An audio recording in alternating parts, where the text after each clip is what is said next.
So here's some help with the Experiment 1 pre-lab. The first question asks you to determine the volume of liquid in the graduated cylinder. And the tricky thing about this is that the top of the liquid is not flat, but rather the water sticks to the glass and forms this sort of U shape that goes up at each side. So that U shape is called a meniscus.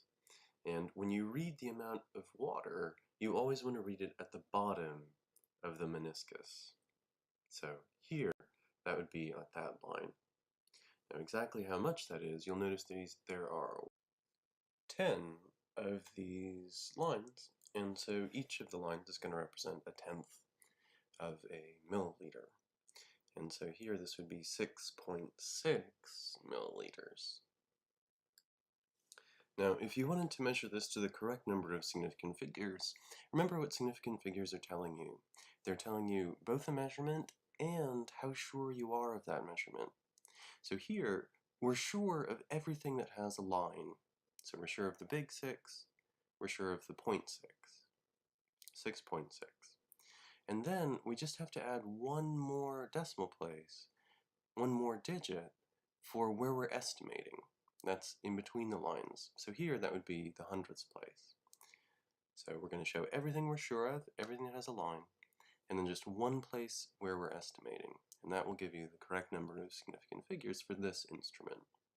So the volume of the liquid to the correct number of significant figures for this would be 6.60 milliliters. The next question asks you to describe what is meant by tearing. So tearing is a way of ignoring the weight that's already on a balance. So say you put a container on a balance, and then you put some substance in the container, and you only want to know the weight of the substance. What you can do is put the container on the balance, then tear the balance. That's sometimes called zeroing the balance. And what that does is it sets the reading of the balance to 0. So that now, when you put something into the container, the balance is only measuring the mass of the thing in the container. Here's an example of what tearing would look like.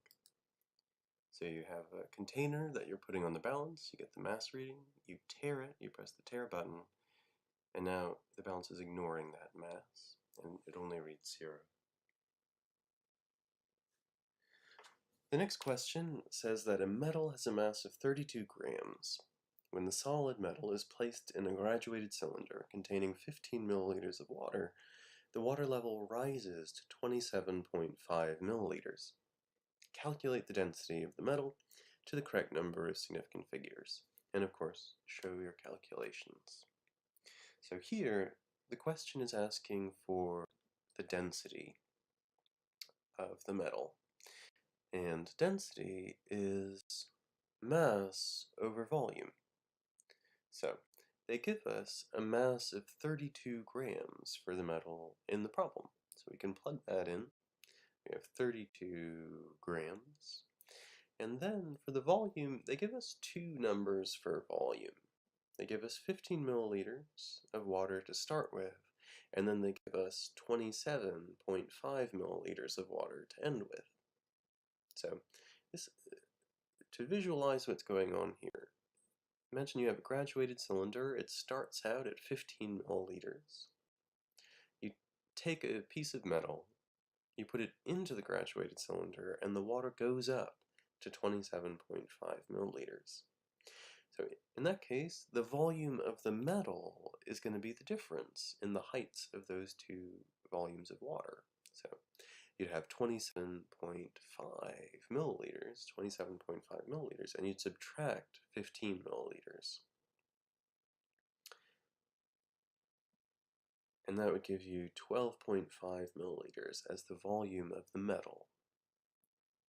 So you can take that volume, plug it back into the density equation, and now we have 32 grams of metal over 12.5 milliliters of metal. And that ends up being 2.56, and then none of the units canceled out, so we're left with grams over milliliters, or grams per milliliter. Now, if you were interested in the correct number of significant figures, we'd have to replace that 32 with the exact measurement they gave us, which is 32.000 for the mass. So now, that top mass number has 5 significant figures. The bottom volume has 3 significant figures, and so the answer should have the lower number, because this is multiplication division. So the answer should have 3 significant figures. And if you don't feel comfortable with significant figures, I recommend you watch the significant figure video that I have on Blackboard. The last question asks what the difference is between accuracy and precision. So accuracy tells you how close you are to an accepted value, and precision tells you how close your different measurements are to each other. So here are some examples. Here's an example where you have high accuracy and high precision. If you think of the accepted value as the bullseye in a target, then having all of your measurements right on that bullseye would be high accuracy. All your measurements are really close to the accepted value. Because all the measurements are really close to each other in this example, there's also high precision. Compare that with this case. You have low accuracy because all of your measurements are far away from the bullseye, the accepted value.